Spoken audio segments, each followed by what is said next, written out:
Welcome back to Zucchini's Ridge Homestead. In this video, we're going to talk about our sawmill, how we got it, why we got it, and what we have to do to it. So stick around. Hello, and welcome to our channel. We're glad you're here. Okay, this is our Wood-Mizer LX 55 sawmill. Got a tarp there to keep the saw head covered at the moment. If you remember, about 2 years ago, we had a certain event that made things very difficult to get a hold of, including lumber. Also caused prices to go up, such as lumber. And we decided to get a sawmill. Well, due to the fact that things were very difficult to get a hold of, we wanted I believe it was an LT10, the bigger, nicer saw that had the wheels and stuff on it. Lead time on that was almost 2 years. So we happened to look on Facebook Marketplace, and a gentleman was selling this in southern Ohio, actually pretty close to where Ohio Hilltops Hobby Farm is located. And we drove down and bought this. We basically paid retail price for it. It was almost brand new. He'd only made a few cuts with it, did his project, and was selling it. But there was no shipping and no tax on it, so it worked out. We just bought it, brought it home, and it has been sitting back in the woods for almost 2 years. So we've decided to get using on it, and that's why it's so dirty and so forth. But I have noticed that he has assembled it incorrectly. This cross brace is supposed to be in this pocket where the joints are at. The log clamps are supposed to be here and there. And this first support bar should be on that set of holes instead of where it's at. So I'm going to need to move these crossbars, move the log clamps, and this bed piece. And also, this piece is supposed to be able to be kind of snug. So there's up for your log. And if your log is shorter, you're making a smaller cut, you should be able to tip this to like here to hold the log, but it just drops. Well, I've discovered that he did not put the bolt in the end of these rods, so I had to get 4 10mm bolts to put in those rods.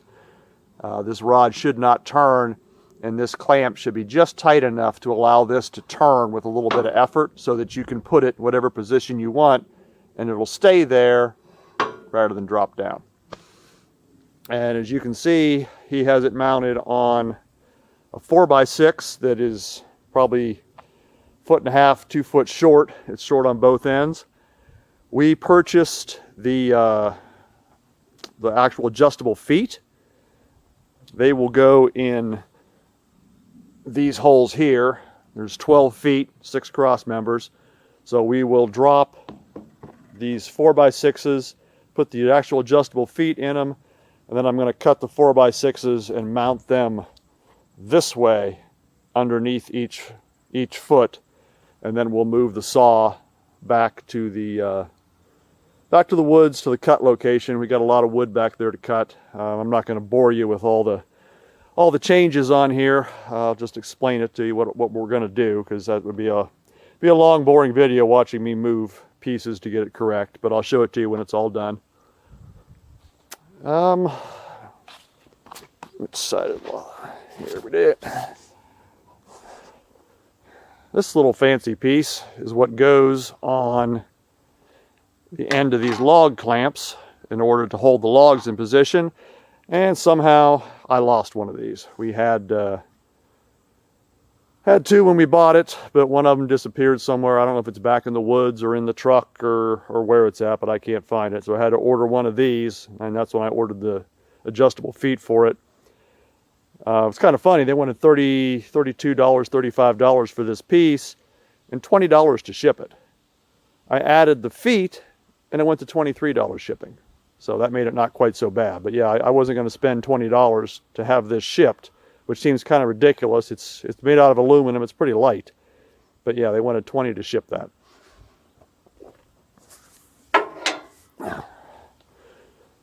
So once we get all the bed pieces back where they're supposed to be, and get the stuff to where it's at, put the feet on it. And I may film putting the feet on it and cutting these 4x6s down and remounting them.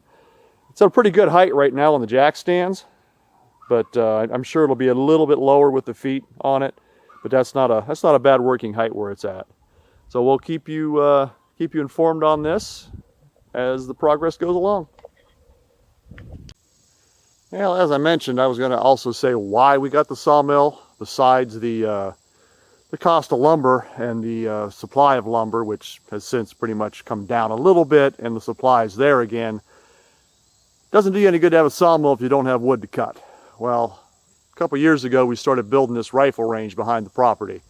From where I'm standing down to the bottom of the grass down here, approximately 100 yards, and then all the way out to this berm in the back is 160 yards. And then down at the bottom from this berm, it goes up and around and back to here, and we have a large pistol bay down at the bottom of the hill. So there was a lot of trees we took down out of that stack of lumber, and I'll go show you those stacks now. All right, here's where we had the sawmill sitting for the past 2 years. There's a log pile once for some craft wood. That's a sassafras log. Over here we got a stack of pine. This came out of the driveway area where we put the apple trees in.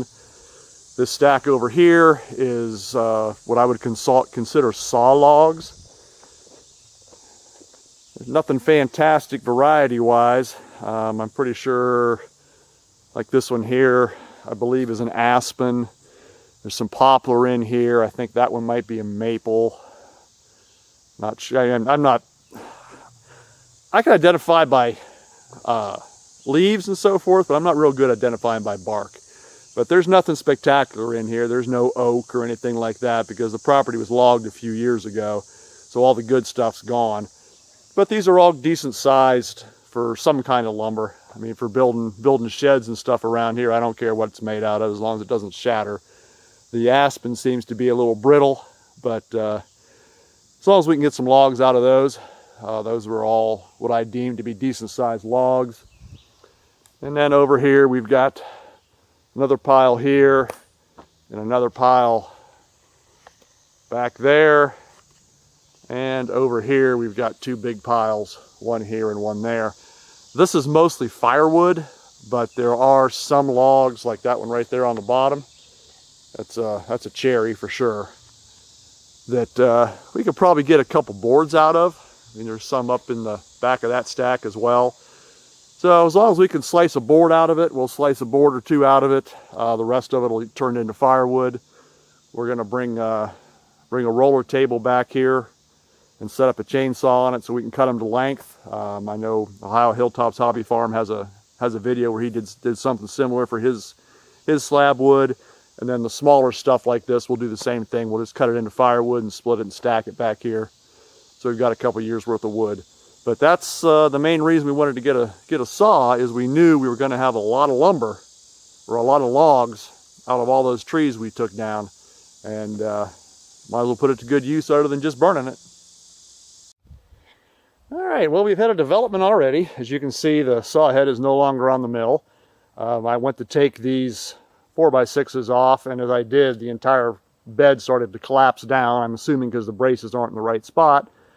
And as I was taking them off, I realized I was able to get to the bolts. There's supposed to be a little angled rail right here that bolts into this row of holes on the bottom, which actually covers the holes that the 4x6s were bolted into, and it's not there. That's supposed to be like a safety rail to keep the head from falling off.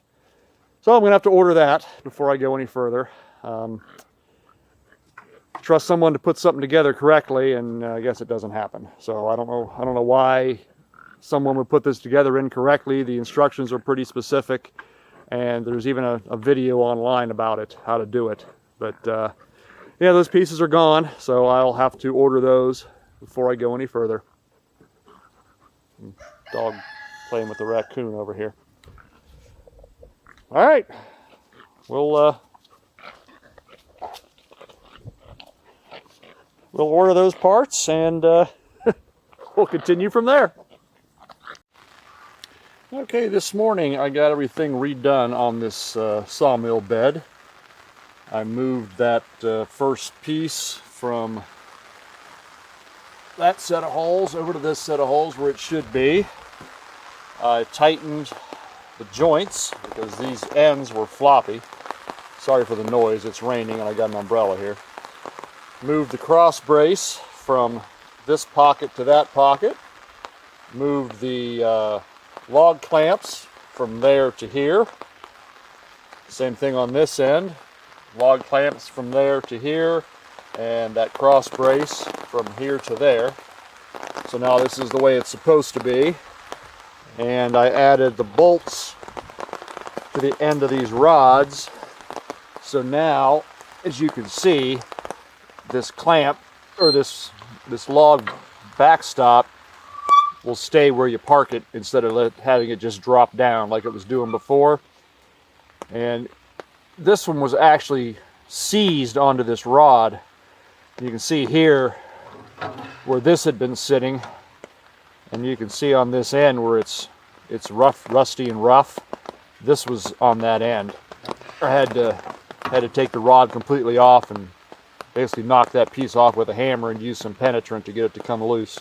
So I went ahead and swung the rod around so this was on fresh metal, not on that rusty spot. So that should do good for that.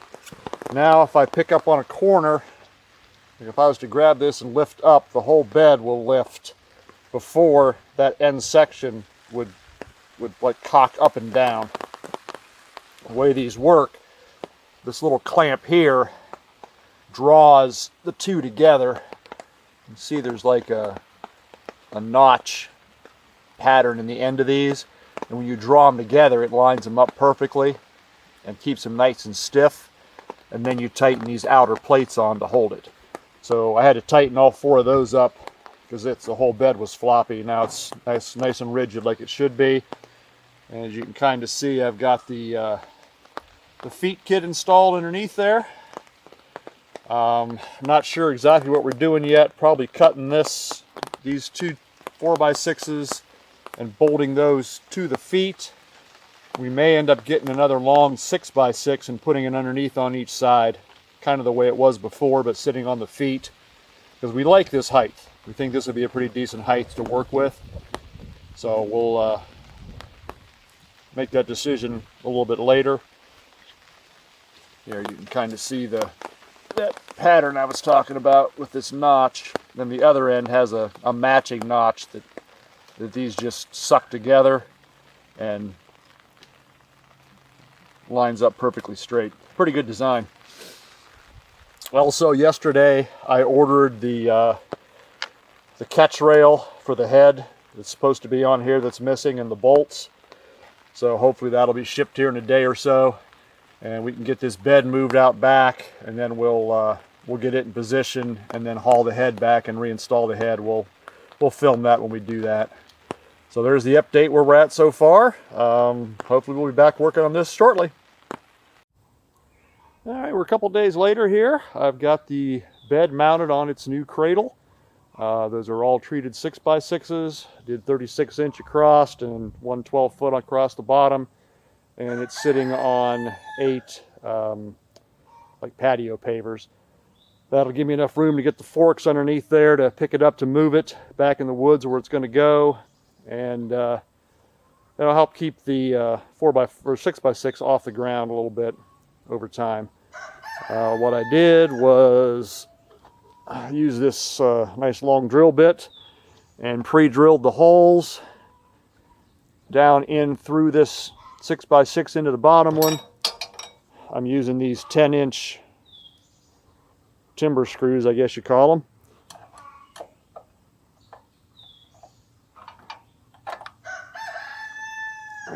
Got it started and just running them down in. Not easy with one hand, sorry. There we go.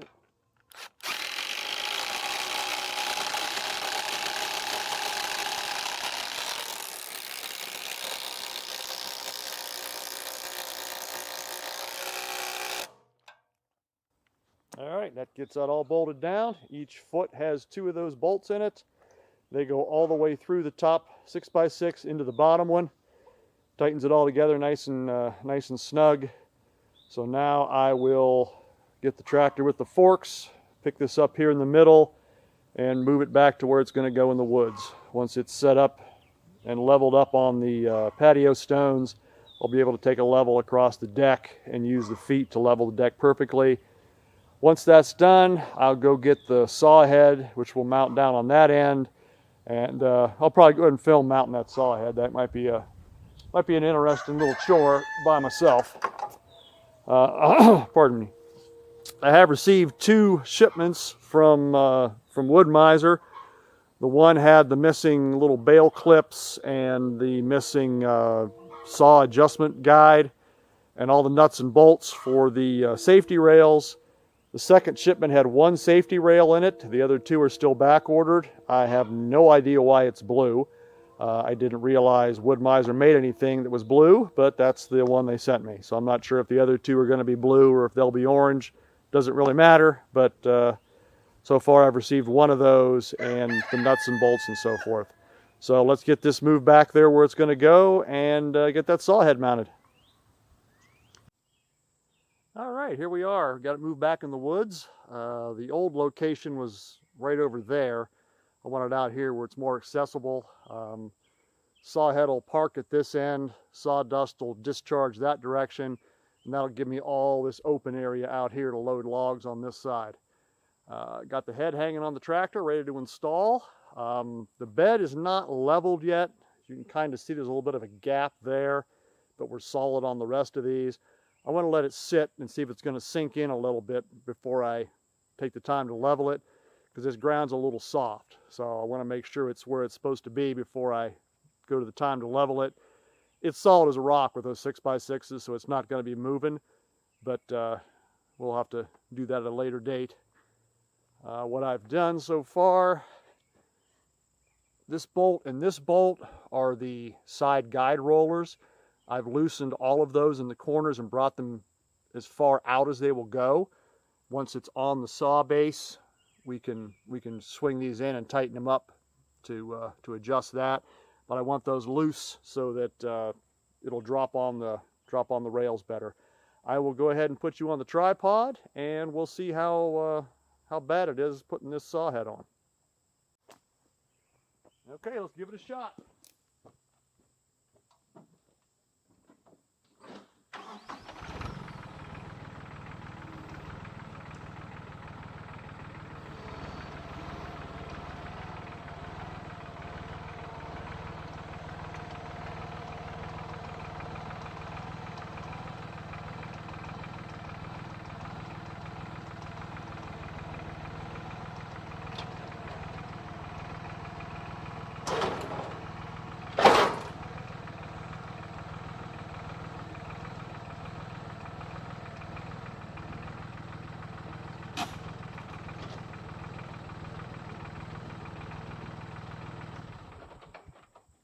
Wasn't bad at all. All right, well, I guess I really can't complain about that at all. That dropped on there way easier than I thought it would all by myself. Now it rolls back and forth nice and smooth.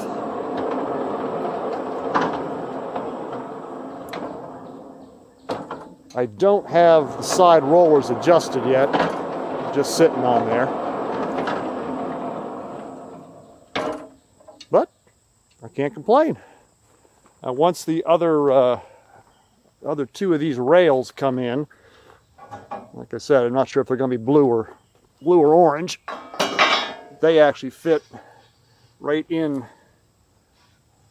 this slot here, and then bolt to this piece. That's a kind of a safety catch so that the head can't flop forward or backwards when you're pushing on it in case you get stuck on something. There's pieces underneath here catch on that rail. So once the other 2 of these come in, I'll get those installed. But for now, it's in position. It can sit here and, like I said, settle in a little bit. I'll still be able to lift it with the tractor and shim if I need to, But for now, it's there. Technically, it's usable at this point. I'll probably do a separate video on setting the blade level this way and this way. I just don't trust this setup since the bed was in such bad shape. I'm afraid that the head might not be correct either. For one thing, I noticed when I was trying to use it, it won't go up as far as it's supposed to. I should be able to do a 22-inch log.